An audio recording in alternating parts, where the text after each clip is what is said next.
Coucou Charlotte, Coucou Marc. je suis absolument ravi de te retrouver. La dernière fois, on avait fait un gros morceau avec toi, on avait parlé de l'histoire évolutive des cétacés. On avait prononcé plein de gros mots, rétrotransposon, Basilosaurus, Pachycetus, etc., etc. On avait même parlé de Ernst Haeckel et de sa théorie de la récapitulation, tu sais, avec ses histoires d'embryons. C'est très intéressant, je trouve. J'invite les auditoristes à s'y pencher. Rien n'est simple, hein.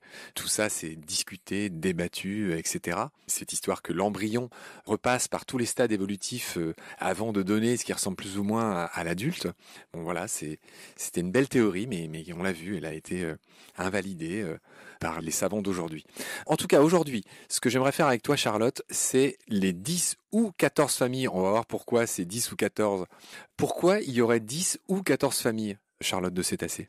Alors c'est tout simplement que certaines familles font débat sur Ne seraient pas des familles. ne seraient pas des familles, c'est-à-dire que actuellement chez les mysticètes, pour le petit rappel, les cétacés à fanon, on est plus ou moins unanime sur le fait qu'il y ait 4 grandes familles. Par contre, du côté des odontocètes, on a certaines familles, et notamment du côté des dauphins d'eau douce, hein, on a parlé de ces espèces précédemment, où on ne sait pas trop encore, enfin, du moins pas tout le monde n'est d'accord à distinguer ou non ces familles. Voilà, effectivement. Et il y a aussi le cas des cogidés. Les cogidés sont les cachalots nains et les cachalots pygmées. On Oui, ne sait pas trop s'il faut les ranger dans la famille des Physétéridés. oui, exactement, la famille du grand cachalot. Et c'est pour ça qu'au final, aujourd'hui, on parle de 10 ou 14 familles.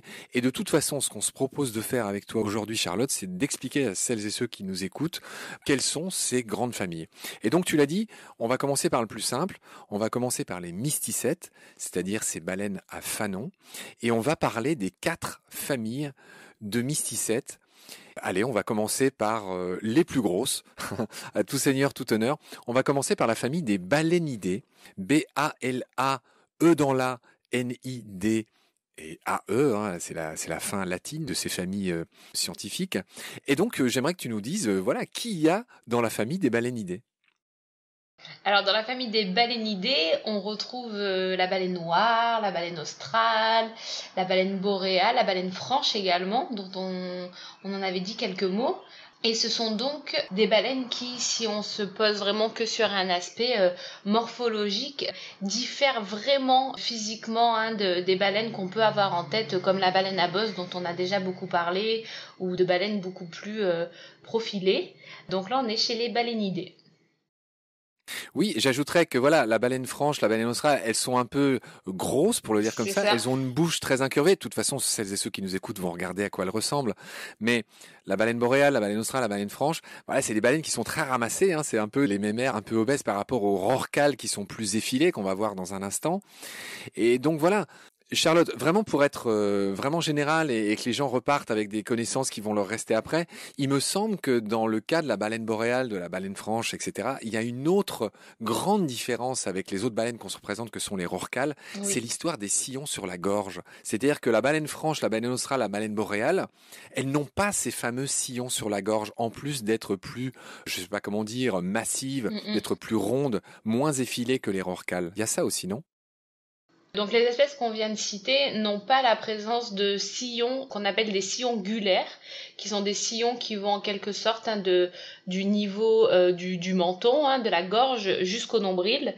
Alors du coup on le retrouve bien au niveau de leur morphologie, comme tu le disais clairement. Les balénidés ont déjà des fanons, donc on se souvient les fanons, hein, ces grandes structures qui sont accrochées au niveau de la mâchoire supérieure et qui permettent de filtrer.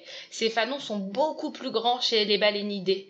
Et ça, ça va arriver en compensation au fait qu'il n'y ait pas ces sillons ongulaires qui aident les baleinoptéridés, elles, dans leur comportement alimentaire. Donc c'est chez les balénidés, par exemple, qu'on retrouve, hein, les fanons les plus grands qui peuvent avoisiner 4 mètres de long, alors que pour les autres espèces qui présentent des sillons ongulaires qui sont chez les baleinoptéridés, tu trouveras des fanons beaucoup plus courts, entre 30 à 90 cm maximum.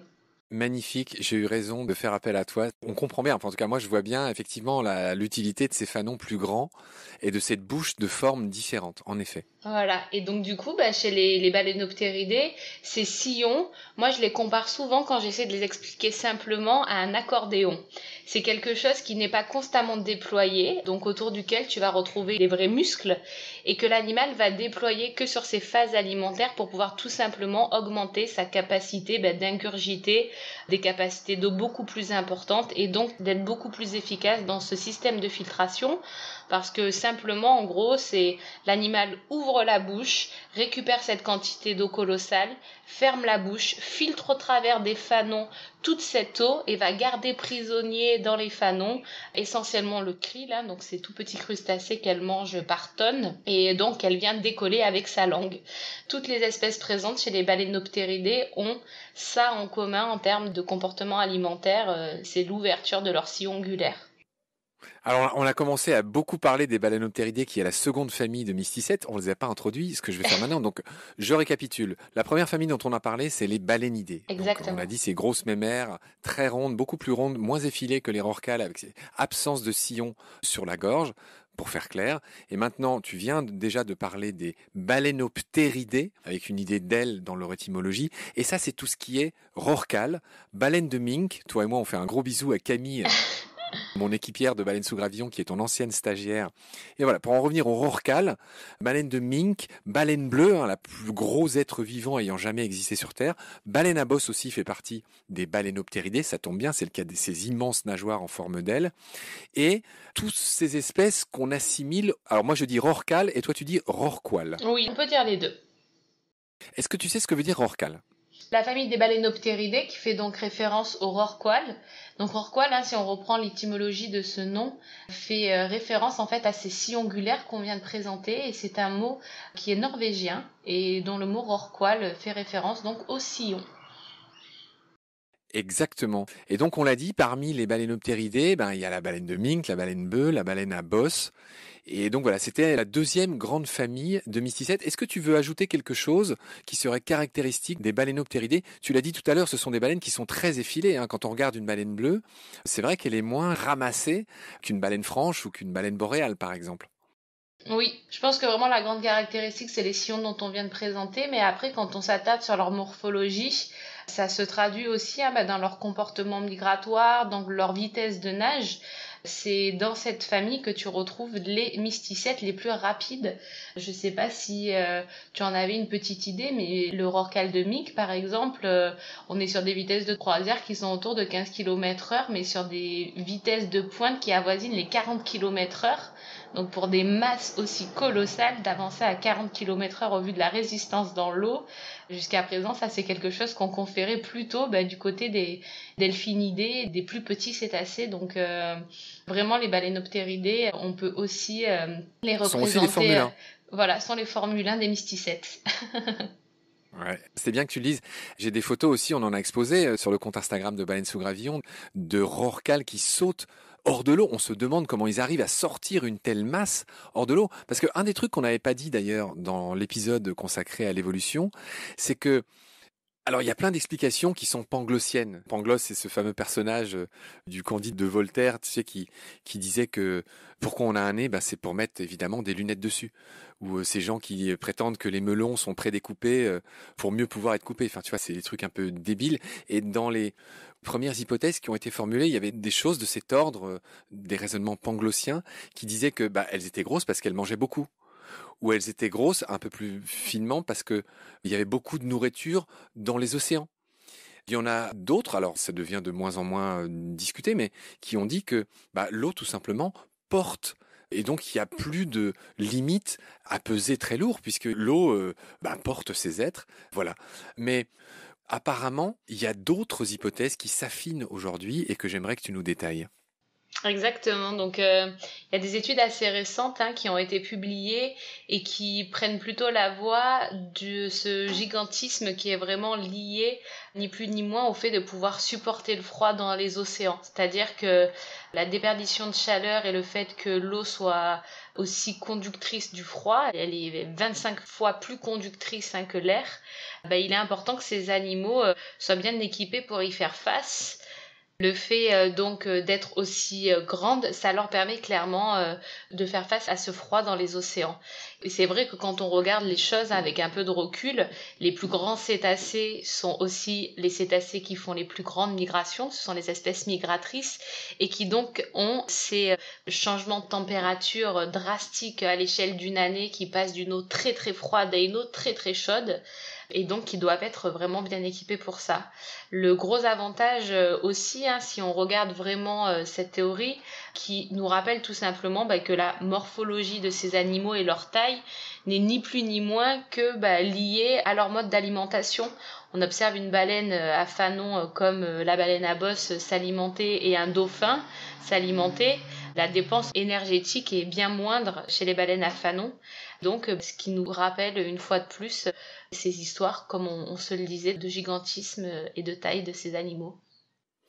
Oui, c'est cette théorie qui dit que les baleines à fanon ont un avantage par rapport aux dauphins que tu mentionnais, c'est qu'elles dépensent moins d'énergie pour s'alimenter, puisqu'elles engloutissent plusieurs tonnes de krill à chaque goulet, on a envie de dire. Complètement. Et voilà, dans ces articles, on peut lire aussi que ces baleines-là, elles ne mangent que pendant 3 mois par an, et le reste du temps, leur couche de graisse pendant les migrations qu'on va évoquer avec toi dans nos épisodes bientôt, leur permettent de tenir sans se nourrir. Donc elles s'empiffrent 3 mois par an, des quantités impressionnantes, et donc le fait d'être si grosses leur permet d'engouffrer autant de nourriture, on a envie de dire.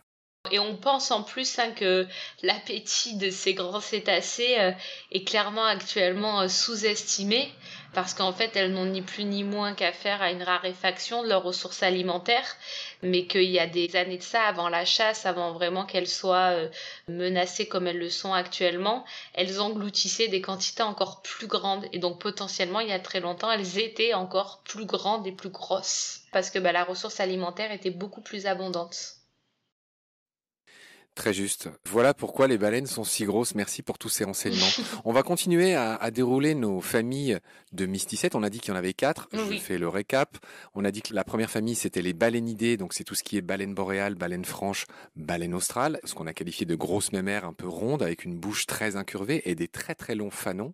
Ensuite, les baleinoptéridés, tous les rorquals, baleine à bosse, baleine bleue, baleine de mink, qui ont des fanons beaucoup plus courts, des corps beaucoup plus effilés. Tu les avais qualifiés de Formule 1 des océans.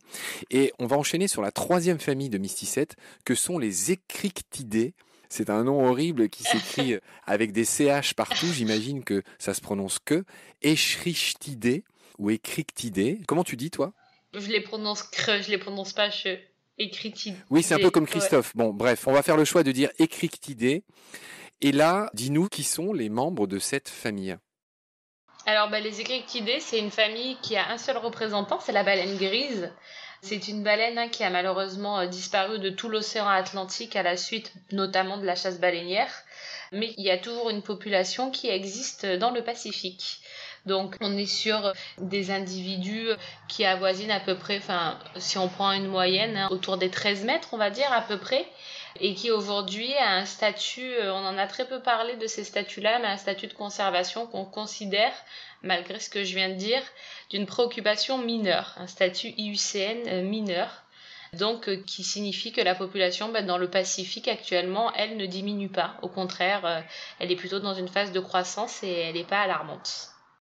C'est des bonnes nouvelles tout ça. Oui. J'ai lu aussi, tant qu'on y est, que les baleines boréales que j'aime tant, avec leur beau menton blanc, se portent pas mal aussi. Elles ont frôlé l'extinction, Oui. Mais depuis qu'elles sont protégées, les baleines boréales, les populations récupèrent. C'est ce que j'ai lu, tu as les mêmes données. Ouais, exactement. À même titre que les baleines à bosse, on est passé vraiment pas loin de l'extinction. Dans certains océans, comme dans l'Atlantique Sud, tu as eu un rétablissement de la population de 95%, c'est-à-dire qu'on a quasiment retrouvé la population initiale avant la chasse à la baleine. Donc ce sont de belles nouvelles. Ouais, c'était bien de le dire. On détaillera tout ça dans les épisodes spécifiques. Je rappelle que là, on fait nos grands épisodes sur les généralités, sur les cétacés.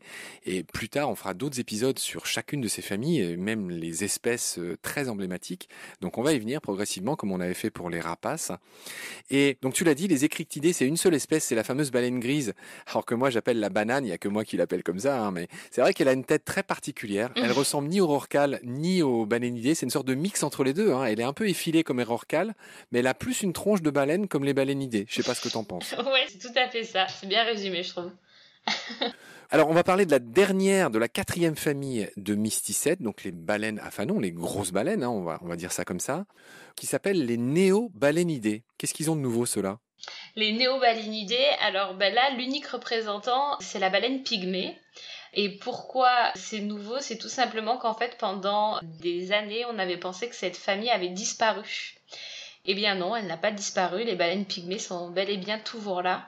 Donc c'est la plus petite espèce de baleine actuellement, qui mesure 1 mètre de moins qu'un des rorquals qui est dans la famille des baleineoptéridés, le rorqual nain, qui était considéré comme la plus petite baleine, et finalement non, il s'agit de la baleine pygmée, qui donc est le représentant de cette famille.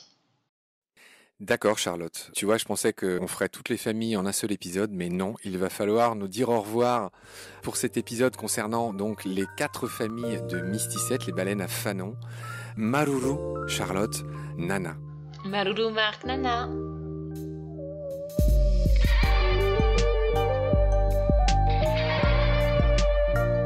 C'est la fin de cet épisode. Merci de l'avoir suivi. Pour continuer, nous avons besoin de votre soutien. Et vous pouvez nous aider simplement, en quelques clics et gratuitement. Il suffit par exemple d'utiliser le moteur de recherche solidaire Lilo. Ainsi, chacune de vos recherches sur Internet générera des gouttes qui seront reversées au projet de votre choix, comme Baleine sous gravillon par exemple. Vous pouvez par ailleurs vous abonner à nos podcasts comme d'habitude, partager les liens, devenir adhérent de l'association BSG, ou encore faire un don sur Helloasso ou sur Tipeee. Grand merci par avance. Je remercie tous mes équipiers pour leur aide précieuse. Je vous retrouve bientôt pour de nouveaux épisodes. Et d'ici là, prenez soin de vous et de ce qu'il y a autour de vous. Merci